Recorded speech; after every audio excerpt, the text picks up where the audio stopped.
سورۃ الانعام سے ابتدا ہے۔ اعوذ باللہ من الشیطان الرجیم،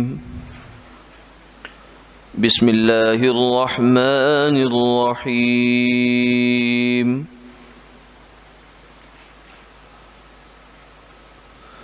الحمد للہ الذی خلق السماوات والارض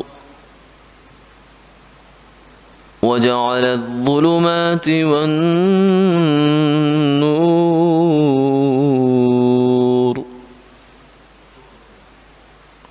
ثم الذين كفروا بربهم يعدلون۔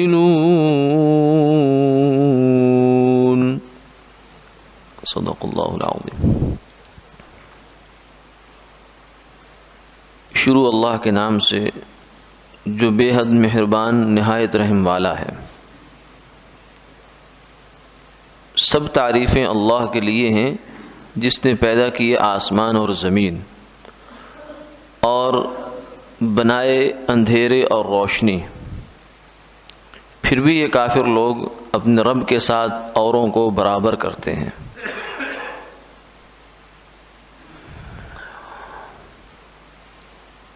سورۃ الانعام کی آج ابتدا ہے۔ یہ سورت مکہ مکرمہ میں نازل ہوئی، سوائے چند آیات کے جو مدینہ منورہ میں نازل ہوئی، ورنہ اس کا اکثر و بیشتر حصہ مکہ مکرمہ میں نازل ہوا۔ اور یہ بھی قرآن پاک کی ان صورتوں میں سے ہے کہ جو دفعتاً یعنی ایک ہی دفعہ اکٹھی نازل ہوئی ہے، ورنہ عام طور سے قرآن پاک منجمن نازل ہوا ہے، مرحلہ وار، جیسے جیسے نوبت آتی رہی، ضرورت پڑتی رہی، قرآن پاک کی آیات اترتی رہی۔ لیکن چند صورتیں ایسی ہیں کہ جو ایک دفعہ ہی نازل ہوئی، بڑی صورتوں میں سے، جن میں سے ایک سورہ یوسف ہے اور ایک یہ سورہ انعام ہے۔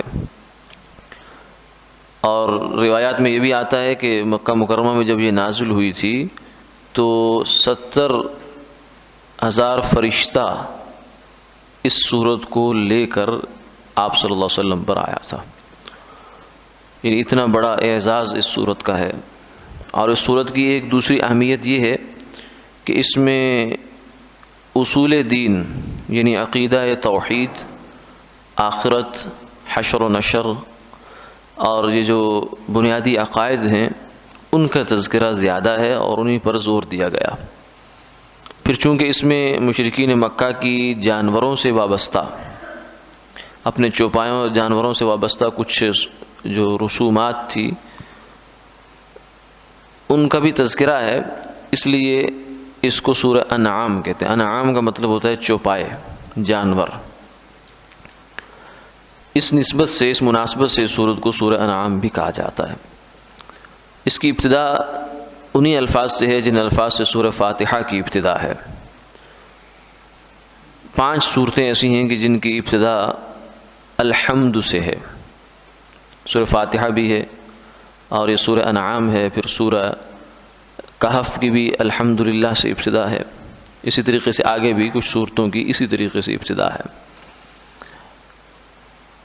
وہاں الحمدللہ کے بارے میں مفسرین نے لکھا کہ وہاں بھی الحمد سے مراد تعریفات ہی ہیں اور یہاں بھی تعریف ہی ہے، لیکن تھوڑا تھوڑا فرق کے ساتھ کہ وہاں عمومی بیان تھا تعریفات کا، یہاں خصوصی طور سے جو تعریفیں ہیں اس کا تذکرہ ہے۔ الحمد کا مطلب یہ ہے کہ تمام تعریفیں اللہ کے لیے ہیں۔ الحمدللہ سورہ فاتحہ میں ہم جو شروع میں پڑھتے ہیں تو اس کو ذرا سمجھنا چاہیے کہ یہ ہے کیا۔ تعریف ہمیشہ کسی خوبی پر کی جاتی ہے۔ کسی کی بھی تعریف جب ہوتی ہے تو اس کا مطلب یہ ہوتا ہے کہ اس کے اندر کوئی خوبی نظر آئی ہے جس کی وجہ سے آپ اس کی تعریف کر رہے ہیں کہ وہ بڑا اچھا ہے۔ کپڑا ہے، بہت اچھا ہے۔ کھانا ہے، بہت اچھا ہے۔ پانی ہے، بہت میٹھا ہے، بہت عمدہ ذائقے والا ہے، بہت خوشگوار ہے۔ تو یہ سب اس کی تعریف کے کلمات ہیں۔ فلاں آدمی بہت اچھا ہے، گفتگو کا انداز اس کا بہت اچھا ہے، یہ تعریف کا انداز ہے۔ تو اسی طریقے سے آپ دنیا کے جتنے بھی جمال کے مظاہر ہیں، پھول ہے، آبشار ہے، ندی ہے، پہاڑ ہے، ہوا ہے، فضا ہے، پھر رنگا رنگ کے پرندے ہیں، تو ان سب کو دیکھ کر انسان کے دل میں یہ ایک خوبی کا تصور آتا ہے اور آدمی ان کی تعریف کرتا ہے، واہ کتنا پیارا پرندہ ہے، کتنا خوبصورت طوطا ہے، کتنا خوبصورت جو ہے وہ یہ فلاں جانور ہے، مور ہے، کتنی بہترین اس کے پر ہیں اور اس کے اوپر خوبصورتی سے نقش و نگار بنے ہوئے ہیں۔ تو یہ سب خوبیاں انسان کو اس دنیا میں نظر آتی ہیں، اور ان خوبیوں کے بعد جس چیز میں وہ خوبی نظر آتی ہے اس کی آدمی تعریف کرتا ہے۔ تو یہ تعریف دراصل کس کی ہے؟ بظاہر تو مور کی تعریف ہو رہی ہے، بظاہر تو گلاب کے پھول کی تعریف ہو رہی ہے، بظاہر تو نیلے آسمان کی تعریف ہو رہی ہے، آبشار کی تعریف ہو رہی ہے، لیکن فرمایا کہ اصل میں یہ تعریف اللہ کی ہے۔ جب بھی جہاں بھی جس خوبی کا بھی کہیں وجود ہے وہ دراصل اللہ کی خوبی ہے۔ کیوں؟ اس لیے کہ وہ اللہ کی تخلیق ہے اور اللہ کی عطا ہے۔ کسی چیز میں بھی، کسی انسان میں، کسی جانور میں، کسی چیز میں، جماد میں، نباتات میں، حیوانات میں، کہیں بھی کوئی بھی خوبی ان کی اپنی ذاتی نہیں ہے۔ جسے کہ نا آدمی کہ اس کی پراپرٹی ہے، نہیں، اس کی ذاتی نہیں ہے، یہ اللہ کی عطا ہے۔ تو جب جس نے دی ہے تو تعریف تو اس کی ہوگی۔ جیسے اگر کسی کے پاس مانگے کے کپڑے ہوں عاریت کے، یا عاریت پر اس کی گاڑی ہو، تو اس کی تعریف اصل میں اس کی تعریف نہیں ہوتی، وہ تو جس کی اصل گاڑی ہے اسی کی تعریف ہوگی۔ اگر کوئی آدمی کرائے کے مکان میں رہ رہا ہو اور بہت خوبصورت ہو، تو کوئی اس کا مہمان آ جائے اور اس کی پوری تعریف کر رہا ہو کہ واہ واہ کیا اچھا مکان آپ نے بنایا ہے، کتنا خوبصورت ہے، یہ بڑی آپ نے بہت عمدہ انتخاب فرمایا اس چیز کا، اس چیز کا، اس چیز کا، تو جو اس مکان کا میزبان ہے جو اس میں رہ رہا ہے وہ اپنے دل میں سوچ رہا ہے کہ یہ اس بیچارے کو خبر نہیں ہے کہ اصل میں تعریف میری تھوڑی ہے، مکان میرا تھوڑی ہے، یہ تو جس کا ہے اسی کا ہے۔ تو اسی طریقے سے جو صفات ہمارے پاس ہیں، کوئی آدمی علم اس کے پاس بہت زیادہ ہے، کسی کے پاس مال ہے، کسی کے پاس جمال ہے، خوبصورتی ہے، کسی کے پاس عقل فہم ہے، بہت دانشور آدمی ہے، بہت اچھے فیصلے سوچتا ہے، کرتا ہے، تو یہ جتنی بھی خوبیاں ہیں کسی کے پاس، یہ سب اللہ کی عطا ہے۔ ان کے پاس تو یہ عاریت ہے، عاریت جو فرمایا مالک ہر چیز، مالک حقیقی ہر شیء خدا است، ہر چیز کا حقیقی مالک اللہ ہے۔ ای امانت برائے روز چند نزد ما است، باقی یہ جو خوبیاں ہمیں مل گئی ہیں یہ تو چند دن کے لیے ہمارے پاس ہیں، جس کا بہت بڑا ثبوت یہ ہے کہ ہم جب دنیا میں آئے تھے تو کوئی خوبی نہیں لے کر آئے تھے۔ واللہ اخرجکم من بطون امہاتکم لا تعلمون شیئا، علم ہمارے پاس کچھ بھی نہیں تھا، مال کچھ بھی نہیں تھا۔ کوئی آدمی بھی دنیا میں جب پیدا ہوتا ہے تو کروڑ پتی ارب پتی ہو کر پیدا نہیں ہوتا، یہ تو بعد میں سب کچھ اس کے پاس ہو جاتا ہے، اور جب انسان دنیا سے جاتا ہے تو بھی سب کچھ یہیں چھوڑ کے چلا جاتا ہے۔ یہ حسن، یہ جوانی، یہ رعنائی، یہ توانائی، یہ سب تو رہ جاتا ہے رفتہ رفتہ رفتہ، جیسے یہ تدریجاً آتا ہے۔ وَلَمَّا بَلَغَ أَشُدَّهُ وَاسْتَوَىٰ، کہ انسان لڑکپن، بچپن، پھر لڑکپن، پھر آگے جوانی، پھر زور، پھر قوت، پھر مال، پھر منال، پھر تعلقات، پھر غرور، پھر حسب، نسب، فخر، یہ سب چیزیں پھر ایسے ہی آہستہ آہستہ آہستہ ڈھلتی ڈھلتی ڈھلتی ڈھل جاتی۔ حسن رخصت ہو جاتا ہے، زور رخصت ہو جاتا ہے، زر رخصت ہو جاتا ہے، پھر زن رخصت ہو جاتی ہے۔ وہ آدمی کہ جس کی بات جو ہے وہ بہت لوگ کان دھر کے سنا کرتے تھے، آج وہ بیچارہ اپنے مکان کے باہر دروازے سے باہر کھڑا ہے، گلی میں کوئی گزرنے والا اس کی بپتا سننے کو تیار نہیں ہے، ایسی حالت میں آدمی پہنچ جاتا ہے۔ تو ہوتا ہے یہ سب ہمارے ساتھ سامنے ہوتا ہے، دنیا میں ہو رہا ہے، ہمارے ساتھ بھی ہو رہا ہے، ہوگا۔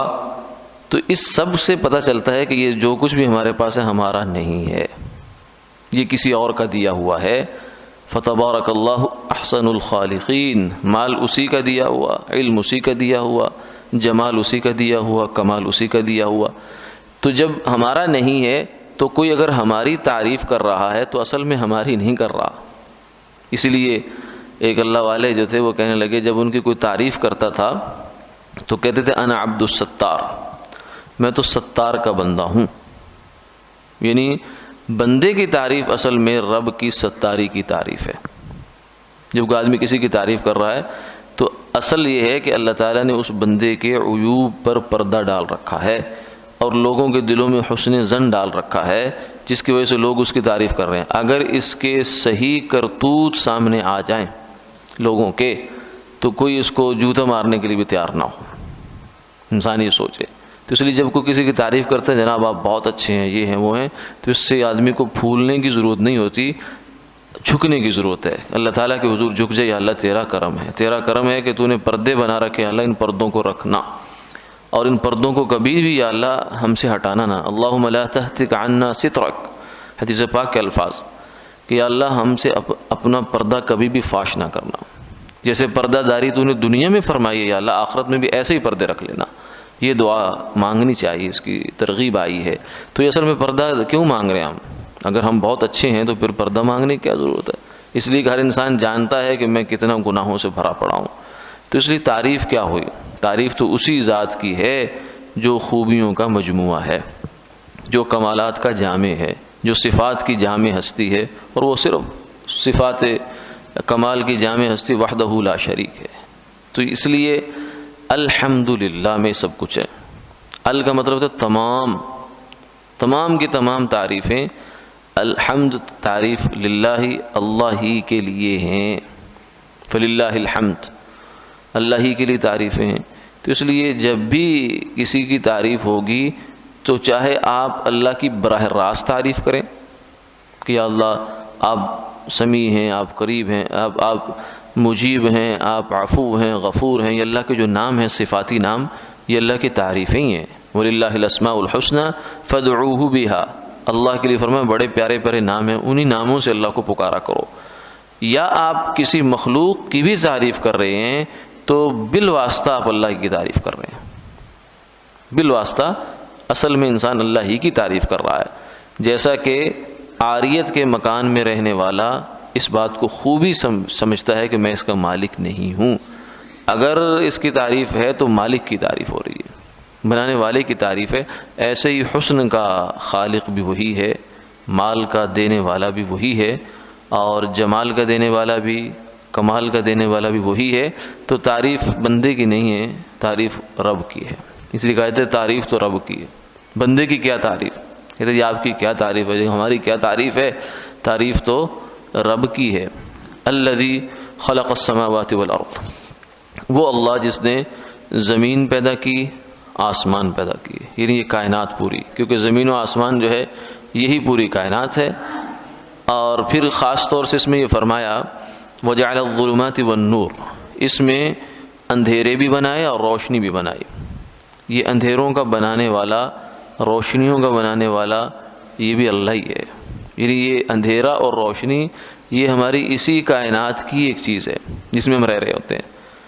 کہ روشنی کے اگر کوئی چیز آ جاتی ہے تو روشنی ہو جاتی ہے، اگر روشنی کا اعلیٰ ذریعہ جو سورس ہے وہ ختم ہو جائے، ہٹ جائے، تو اندھیرا چھا جاتا ہے.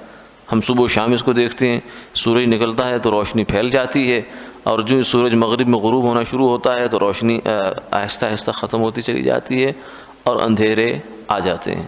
اور یہ اللہ تعالیٰ کی ایک نعمت بھی ہے. اگر سورج ہی رہے تو آدمی سوئے کیسے، آرام کیسے کرے. یہ ایک انسان کے لیے بنا وجعلنا سراجا وہاجا، سورج کو ہم نے بنا دیا چراغ. وجعلنا اللیل لباسا، ہم نے رات کو بنا دیا تمہارے لیے لباس. جیسے لباس انسان کے جسم کو ڈھانپ لیتا ہے، ایسے رات پورے انسانوں کو ڈھانپ لیتی ہے، آ کر پورے معاشرے کو، پورے ماحول کو گویا کہ سلا دیتی ہے، چادر کے نیچے اپنی لے آتی ہے. لباس جیسے کسی چیز کو رکھا آپ نے اوپر، اس کے چادر ڈال دی تو وہ ڈھک گیا، وہ چھپ گیا. اسی طریقے سے انسان کے دن بھر کے افکار، پریشانیاں، ہجوم افکار اور اس کی الجھنیں اور اس کی ذہنی اذیتیں، تکلیفیں، پریشانیاں، ان سب کے اوپر رات آ کے پردہ ڈال دیتی. وجعلنا نومکم سباتا، اور تمہاری نیند کو فرمایا بنائی ہم نے آرام کی چیز. یہ بھی رات کے ساتھ اس کو جوڑ دیا. تو رات کی نیند دن کی نیند کا مقابلہ نہیں. دن کی نیند چاہے زیادہ بھی ہو اور رات کی نیند کم بھی ہو تو پھر بھی رات کی نیند زیادہ انسان کے لیے مفید اور مؤثر ہوتی ہے بنسبت دن کی نیند کے، کیونکہ وہ فطرت کے مطابق ہے. رات کی نیند فطرت کے مطابق ہے، دن کی نیند فطرت سے ہٹ کر ہوتی ہے، اس لیے اس میں وہ بات نہیں ہے جو رات کی نیند میں ہے. تو یہ اللہ تعالیٰ کی نعمت ہی ہے کہ تمہیں ہر دم پورا سال جو ہے پورا کئی 24 گھنٹے سورج نہیں دیا، بلکہ اس میں سے اندھیرا بھی رکھا، روشنی بھی رکھی. یہ بھی اللہ کی ایک قدرت کی نشانی ہے. اور دوسرا مفسر نے یہ فرمایا کہ اس سے مراد ظاہری اندھیرے اور روشنی بھی ہو سکتی ہے اور باطنی اندھیرا اور روشنی بھی ہو سکتی ہے. باطنی اندھیرا کیا ہے؟ باطنی اندھیرا یہ ہے کہ انسان اللہ کے راستے کو نہ پہچانے، یعنی اس کے اندر جو ایک فطرت اللہ نے رکھی تھی ہدایت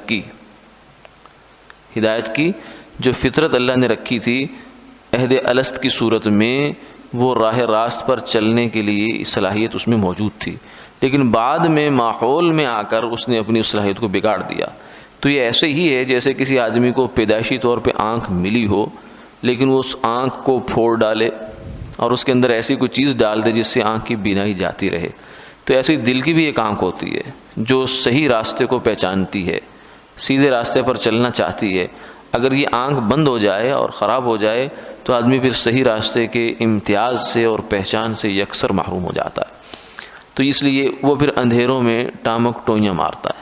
روشنی اللہ کی نعمت ہے اور اندھیرا جو ہے وہ مصیبت بن جاتی ہے، کیونکہ اگر ایک کمرے میں آپ جائیں گے اور آپ کوئی چیز وہاں سے تلاش کرنا چاہ رہے ہیں، حالانکہ آپ اس گھر میں 36 سال ہو گئے، 37 سال ہو گئے یا 50-60 سال بھی ہو گئے، تو روشنی جب تک نہیں ہے آپ وہاں سے کوئی چیز تلاش نہیں کر سکتے. آپ کسی چارپائی کے پائے کے ساتھ لگ کے گر تو سکتے ہیں، آپ اپنا جوتا بھی نہیں تلاش کر سکتے کمرے سے جب تک روشنی نہ ہو.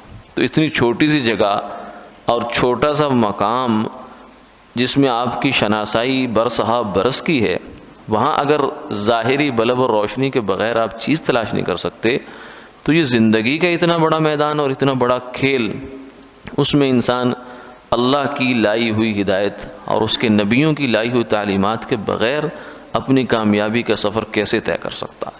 اس لیے نہیں ہو سکتا یہ سفر. اسی لیے دیکھیے سورہ فاتحہ میں وہ صورت ہے جس کو اللہ نے نماز کی ہر رکعت میں ہم سے مطلوب کیا.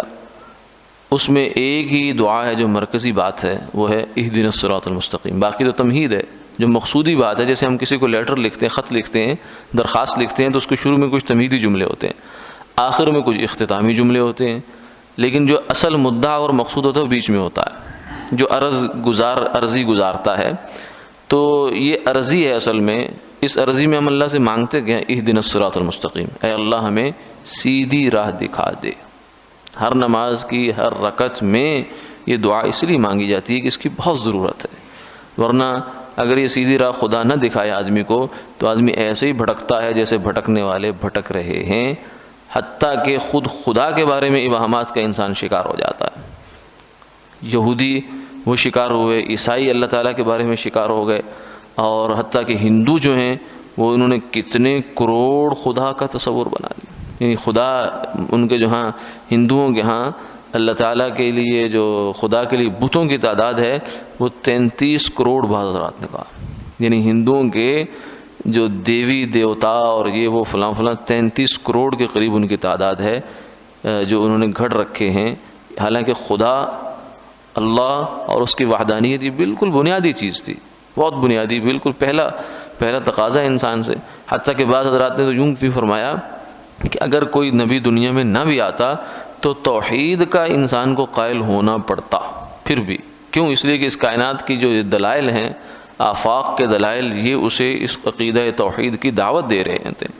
اگر کوئی انسان بہت ہی بدبخت ہو تو بچ جائے، ورنہ اس دعوت سے وہ بچ نہیں سکتا اور اسے عقیدہ توحید کا قائل ہونا پڑتا ہے. لیکن پھر بھی انسان دیکھیے انبیاء علیہ الصلوۃ والسلام کا راستہ چھوڑ کر کتنا بھٹکا ہے اور بھٹک رہا ہے، اور آگے نہ جانے کب تک بیچارہ بھٹکتا رہے گا. اس لیے ہدایت کی دعا مانگی. ثم الذین کفروا بربہم یعدلون، کہ یہ سب کچھ دیکھنے کے باوجود پھر بھی محروم القسمت لوگ، بدقسمت لوگ ایسے ہیں جو اب بھی بھٹک رہے ہیں اور خدا کا دوسروں کو شریک بنا رہے ہیں۔ وآخر دعوانا الحمدللہ۔